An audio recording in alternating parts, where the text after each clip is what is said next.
조작을 해가지고 그 핑계 대고 올라치고 올맹이죠. 원맹을 치고 올라갔다는 것은 뭐 이미 미국의 기록에 나와 있으니까 그때는 다 베트남 미국 소행이 아니라 자작극이 아니라 베트남 소행이라고 다 미국이 선전하기 때문에 우리도 그런 줄 알고 또 그래서 파병도 했었죠. 자유를 지킨다는 명목으로. 근데 그런 식의 이제 이 공격 행위가 있을 거라고 생각하기 때문에 미군 철수를 요구하지 않는 조건으로 수교를 요청했는데 거절당하니까 북한으로서는 이게 동굴아파처럼 우리를 만들려고 그런 거구나. 어? 그런데다가 미국이 그 요구를 거절한 92년 1월 21일 날 그런 제안을 듣고도 거절한 뒤에 그 국제 원자력 기구를 시켜가지고 북한의 그 곳곳을 샅샅이 뒤지라고 그랬어요. 핵물질을 만들려고 하는 의심이 든다. 열어봐. 원래는 그게 핵 비확산 조약에 들어가 있는 국가들에는 IAEA 사찰관이라는 게 IAEA 사찰관이 들어와 있습니다. 우리도 이게 들어와 있어요. 우리도 거기 들어가 있기 때문에 미국이 들어가라고 해서 들어갔습니다. 우리도. 북한도 소련이 들어가라고 해서 들어간 거예요. 소련은 오래전부터 북한을 매우 좀 위험한 존재로 그 분류를 해놓고 항상 그 사람들이 좀 나쁜 짓을 못하도록 여러 가지로 제도적으로 법적으로 얽어매는 조치를 많이 취했어요. 대표적인 것이 미사일 기술을 달라고 하니까 안 좋습니다. 그럼 북한이 미사일을 좀 13,000km짜리 미사일을 좀 재작년에 벌써 발사해서 성공했는데 그 소련이 에집트에 판 미사일을 어떻게 다른 거고 바꿔가지고 가져와서 분해해서 그걸 계속 분해해서 그걸 설계해서 거리를 300km, 400km 늘리고 그걸 1000km 늘리고 5000km 늘리고 10,000km 늘리고 완전히 독학으로 만든 겁니다. 저걸. 소련이 준 거 아니에요. 기술 준 거 아니에요. 물건 자체도 안 좋다니까 기술은 그만두고 설계도는 안 줬어요. 이제 그렇게 의심을 받고 있는 북한이었는데 아예 그렇게 아예 소련이 들어가라고 해서 아예 들어갔죠. 들어갔기 때문에 국제 원자 핵 비확산 조약 영어로는 NPT라고 합니다. 거기에 들어가 있기 때문에 아예 사찰관이 상주를 하고 있었는데 바로 미국이 그 시켜가지고 국제 기구들은 대개 미국의 지시대로 움직인다고 보면 돼요. 이제 소련이 없어지고 난 뒤에는 소련이 쪼개지고 조그마한 나라가 됐습니다. 이렇게 큰 덩치가 지금 소련이 조그만하고 지금 미국이 제재를 가하는데 경제적으로도 러시아가 굉장히 어려워졌어요. 그 IAEA를 시켜가지고 북한 곳곳을 핵 개발 위험이 있다고 해서 샅샅이 뒤지도록 하니까 북한으로서는 드디어 핵이라는 핑계를 대고 우리를 그 구실로 삼아서 치려고 하는구나 하는 의심을 할 수밖에 없었고 그러다 보니까 92년 한 해 동안 시달리고 나서 93년 초에 NPT 우리는 이제 나간다. NPT에서 나가면은 아예 사찰관도 나가야 됩니다. 북한이 이렇게 NPT에서 탈퇴를 해버리면 그 NPT 조약의 근거에서 북한 지역에 상주하면서 이런저런 핵시설, 원자력 이용 같은 것도 핵의 평화적 이용을 하는 것까지도 다 감시를 받게 돼 있는데 그 사찰관이 나가야 돼요. 사찰관 내보내고 우리 핵무기를 만들 수밖에 없다. 언젠가는 미국이 우리를 칠 텐데 그때 우리가 미국한테 당하지 않으려면 방어 수단인 핵무기가 있어야 되겠다 해서 93년부터 핵 개발을 시도합니다. 그러니까 다시 정리하자면 92년 1월 달에 북한이 미군 주둔을 전제로 해서 수교를 요구했을 때 미국이 그거 들어줬으면 북한은 핵무기 안 만들고 평양에 북한 대사관이 들어가면은 더 이상 더더구나. 그리고 우리도 평양에 북한 대사관이 들어가면 우리의 대북 적대 관계도 끝나는 겁니다. 솔직히 우리가 외교 안보에 있어서 미국 그냥 그대로 따라가는 나라 아닙니까? 이게 좋은 일은 아니에요. 자기 입장이 별도로 있어야 되는데 요즘 우리 국민들 속에는 우리가 그 외교 안보 관련해서 우리 입장도 있다라는 얘기를 하려고 하면 미국 동맹 깨자는 거냐 하는 식으로 그냥 미리 쐐기를 받고 나서니까 동맹은 사실은 안보를 지키는 하나의 수단에 불과하지 방법이지 그 동맹 그 자체가 목적은 아닙니다. 근데 그 동맹을 목적시하는 사람들이 의외로 많아요. 높은 사람들일수록 그렇습니다. 과거에 높은 자리에 있었던 사람들일수록. 근데 그렇게 이제 이 북한이 거절당하고 난 뒤에 핵무기를 개발을 하고 올 때, 그 전에 그러니까 그 수교만 해줬으면 핵 문제는 안 생기는 건데, 제가 아까 말씀드렸지만 지금 북미 간의 그 핵 문제를 놓고 협상한 것이 작년 6월 12일 싱가포르 협상이 세 번째입니다. 합의서 나온 것이. 근데 처음으로 북미 1항 북미 수교, 2항 평화협정, 평화체제 구축, 3항 비핵화 이 순서로 나갔어요. 그 전에는 94년에 이제 클린턴 정부 때 제네바에서 북한과 미국 단둘이서 합의한 합의서는 북한의 핵활동 중단 하고 나면은 미국이 3개월 이내에 수교협상 개시. 세 번째는 북한이 핵활동을 중단하고 영원히 다시 재개할 것 같지 않은 그런 가능성이 있으면 영변의 핵발전소 가동을 중단하는 대신 영변의 핵발전소는 그게 핵무기를 만들 수 있는 물질을 생산할 수 있는 그런 이 시설이에요. 발전도 하지만 전기도 만들어내지만은 거기 연료봉을 이제 꺼내 가지고 화학 처리를 하면은 바로 플루토늄이라는 게 나오는데 그게 이제 폭탄으로 될 수 있는 겁니다. 핵폭탄으로. 그 핵발전소 가동을 중단하는 대가로 그 5,000kW짜리에 400배가 되는 200만 kW 원자력 발전소를 지어주겠다. 그 원자력 발전소 200만 kW짜리는 한국형입니다. 한국형이라는 얘기는 그 연료봉을 꺼내서 핵화학 처리해봐야 핵폭탄 만들 수 있는 물질로 둔갑이 안 되는 그런 연료봉이에요.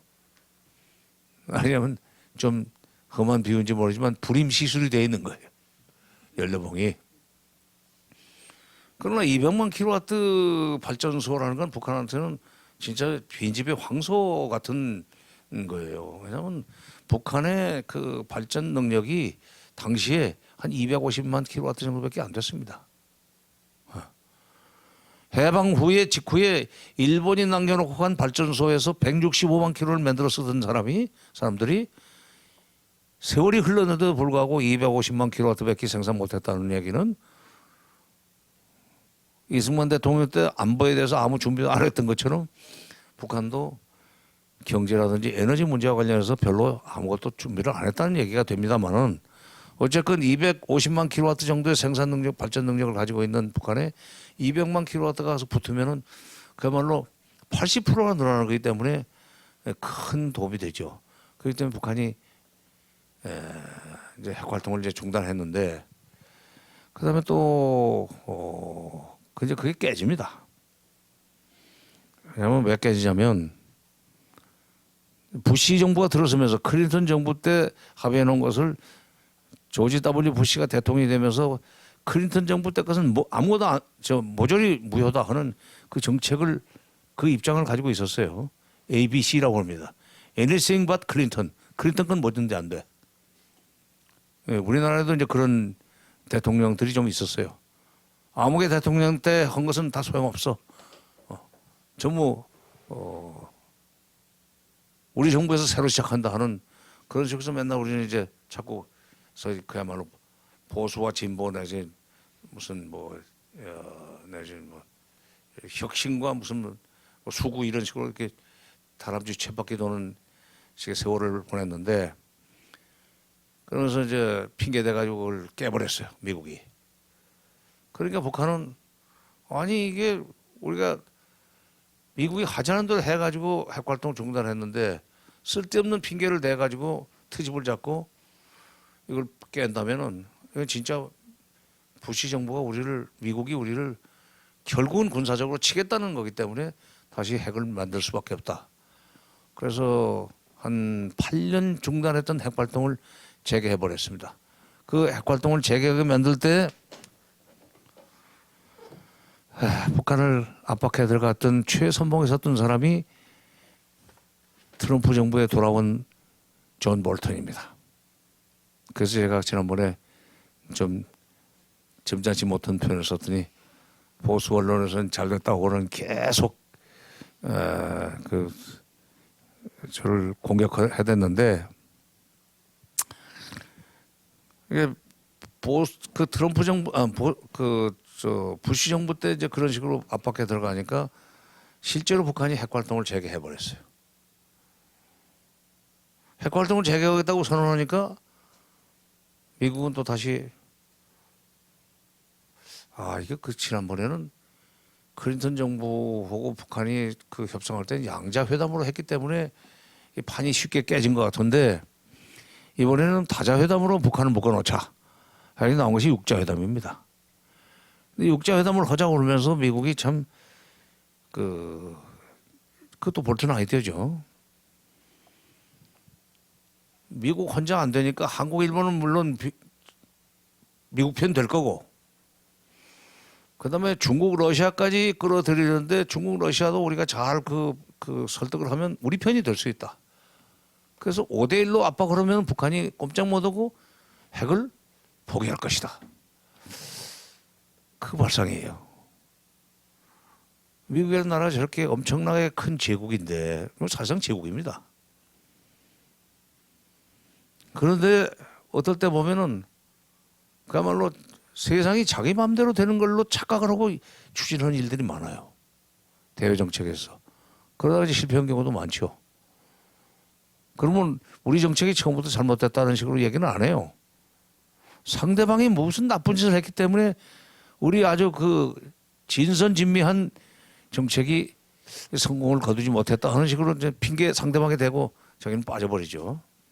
대표적인 게 월남전쟁 실패, 월남 문제 실패, 뭐 이런 등등입니다. 나중에 이란 문제도 저거 결국 실패하고 나면은 다 국제사회에서 도와줬는데 이란이 끝까지 잘못해가지고 목적을 달성 못했다. 내지는 국제사회에서 이탈자가 나와가지고 뜻을 이루지 못했다는 식으로 또 핑계 대겠죠. 강자가 누릴 수 있는 권리입니다. 그것은. 근데 저건 그때 그런 식으로 북한 압박에 들어가다가 북한이 이제 핵활동을 재개하겠다고 하고 실제로 그게 감지가 되니까 인공위성으로 실시간 감지가 되지 않습니까? 돌아가면서 사진을 다 찍죠. 근데 북한이 재미있는 게 인공위성이 지나가는 시간을 귀신처럼 알고 그때만 활동 뽕 하고 미국이 한때 그런 얘기를 했어요. 어떻게 그 시간에만 탁 또 지나가지만은 구름이 끼어서 사진이 찍히지 않을 때는 또 안 온대요. 어떻게 그 시간에 안 오는지 모르겠다는 것도 저 혼자 잘난 거예요. 왜 그런 걸 몰라요? 아니 거기도 이게 미사일도 쏘아 올리고 말이지 인공위성도 지금 쏘아서 돌리고 있는 사람들인데 북한이 그게 지금 몇 메타 거리에서 써가지고 돌아다니는데 지나가는 그 같은 지점에 다시 돌아오는데 몇 분 걸린다는 것을 누가 모릅니까 그걸? 저만 잘났어. 아니요. 그러니까 그런 것들이 있어요. 그게 국제정치고 외교고요. 별거 아니에요. 사람이 하는 거고 똑같습니다. 결국 사람들이 하는 거 아니에요. 결정권을 가지고 있는 사람들이 결정권을 가지고 있는 게 사람입니다. 기계가 아니고. 기계도 AI도 사람이 입력해 준 대로 움직이는 거지. 그런 식으로 이제 북한이 움직이니까 겁이 나서 이제 육자회담을 하자고 미국이 제안을 해놓고 육자회담이 열렸습니다. 육자회담에서 합의를 했어요. 한반도의 평화를 가져오는 비핵화 문제가 이렇게 먼 길을 돌아야만 될 정도로 지금 세월이 오래 흘렀고 문제가 복잡해졌기 때문에 그렇습니다. 육자회담 끝에 2005년 9월 19일 날 베이징에서 합의서가 나왔어요. 그때도 일본은 북한의 비핵화입니다. 이번은 드디어 북미 수교. 뭐 3개월 이내 수교 협상 개시가 바로 북미 수교. 되면은 수교해준다. 또 그 플러스 알파로 북일 수교도 해준다. 뭐 일본이야 뭐 미국이 허라면 뭐 바로 그 행동에 옮기니까. 세 번째가 경제 지원입니다. 네 번째가 소위 한반도의 평화체제 구축. 정전체제를 평화체제로 바꾼다 하는 거예요. 그리고 이상은 5항의 이상의 합의사항들은 말대말 행동 대 행동으로 이행한다. 그 행동 대 행동이라는 것은 북한이 요구했을 거예요. 북한은 약자입니다. 강자는 행동 대 행동 싫어해요. 네가 먼저 해. 네가 먼저 나쁜 짓을 하든 나쁜 짓을 그만하면은 그만두면 그건 내가 봐가지고 수고했다. 거기에 대해서 값을 얼마 쳐줄 것인지 그건 나중에 내가 결정할게. 이게 강자의 입장입니다. 또 약속을 해놓고 약속을 이행 안 했다고 하는 경우에는 강자는 약속 불이행을 이유로 해가지고 공격을 압박을 들어갈 수가 있지만 약자는 그걸 못하지 않습니까? 그러니까 약자이기 때문에 언제든지 동시 행동을 요구해요. 똑같이 하자는 거예요. 움직이는 거 보고 나도 움직일게. 한 발, 한 발. 한 발 나가면 미국이 한 발 나가는 거 보고 자기도 한 발 내딛고. 그까지 뭐 먼저 가, 먼저 앞서 가. 금방 따라갈게 해놓고는 뒤로 와서 뒤통수 칠지 모른다는 생각을 하니까 항상 동시 행동을 북한은 요구를 해요. 그 약자이기 때문에 그렇습니다. 반면에 미국은 강자이기 때문에 선비핵화예요. 먼저 해. 그래서 9.19 공동성명까지도 일본이 북한의 비핵화입니다. 그런데 트럼프 김정은 회담에서는 순서가 완전히 바뀌어서 비핵화가 3번으로 가고 북미 수교가 1번으로 올라갔어요. 평화체제가 2번으로 들어가고 완전히 북한이 30년 동안 노래 불렀던 이 주제가입니다. 미국이 체제 안전을 보장해주고 그건 수교. 군사적으로 치지 않겠다는 약속만 해준다면 우리가 왜 핵을 가지겠는가. 김일성, 김정일이 다 그 얘기만 계속했었어요. 그런데도 불구하고 그동안에 미국에서는 너희같이 조그마한 나라가 핵을 가지려고 하는 것은 그건 옳은 일이 아니야. 그러니까 핵을 먼저 없애. 그러면 그 다음에 우리가 수교를 해주든지 하는 것은 그 다음 일이야. 그러니까 북한이 미국의 군사적 공격을 겁을 내고 미국의 체제 그 안전 보장을 안 해주는 것이 이게 결국 나중에 우리를 체제 전복시키려고 하는 것이다 하는 식의 불안감 때문에 그걸 막기 위해서 핵을 가진다는 생각은 절대로 안 합니다. 미국은. 내가 체제 안전을 보장해주든지 말든지 그건 핵을 가지라는 건 나쁜 거니까 그 없애고 나서 얘기하자는 건데 반면에 미국은 그게 보장되지 않으면 이건 우리는 언제 죽을지 모르기 때문에 자유수단이 있어야 된다는 논리를 핵을 개발해 왔죠. 근데 이번에 지금 김정은이 트럼프 만나가지고 그냥 그 논리로 얘기를 한 거죠. 만약 작년 4월 27일 날 도보다리에서 했던 얘기가 그대로 그 6.12 북미 정상회담의 합의서의 이 내용으로 이제 전환됐다고 저는 봐요. 도보다리에서 그 얘기를 하지 않았어요? 미국이 종전하고 우리를 불가침만 약속해주면 우리가 왜 핵을 가지고 경제적으로 어렵게 살겠습니까? 그 얘기 뒤집으면 우리는 경제적으로 잘 살고 싶다. 근데 경제적으로 잘 살기 위해서는 지금 미국이 자꾸 핵을 포기하라고 그러니까 포기하고 싶은데 그리고 경제 지원도 받아내고 싶은데 핵을 포기하고 난 뒤에 이제 무장 해제를 당하고 난 뒤에는 완전히 미국이 얼굴을 바꿔가지고 치고 들어오면 우리는 죽는 거 아니냐. 그러니 체제 안전을 보장받고 난 뒤에 핵을 내놓겠다. 어떻게 보면 선 체제 안전 보장, 선 평화 체제 구축, 후 비핵화죠. 근데 그거를 가지고 이제 진정성을 의심하는 거예요. 핵을 내놓을 생각이 없으니까 별 핑계를 다 댄다. 믿을 수 없다. 이제 그런 이제 북한의 진정성 시비를 많이 들 합니다. 근데 저는 이제 그런 질문이 나오면 그래요. 그러면 트럼프는 믿습니까? 미국 정부는 믿습니까? 그러면 미국이야 우리가 믿죠. 그 트럼프 김정은의 얘기 속에 이런 조건이 갖춰지면은 핵을 내려놓게 포기하겠다는 것이 진심이라고 생각하기 때문에 말하자면 김정은의 진정성을 인정했기 때문에 그런 합의를 해줬다고 생각하지 않습니까? 왜냐하면 트럼프가 김정은의 진정성을 인정했기 때문에 또는 김정은도 트럼프가 그 수교해주고 평화체제 구축해주겠다는 진정성을 가지고 있다고 인정했기 때문에 합의가 되지 않았겠어요? 그럼 거기서 그러고 보니 그런 애라고 말을 하는 것이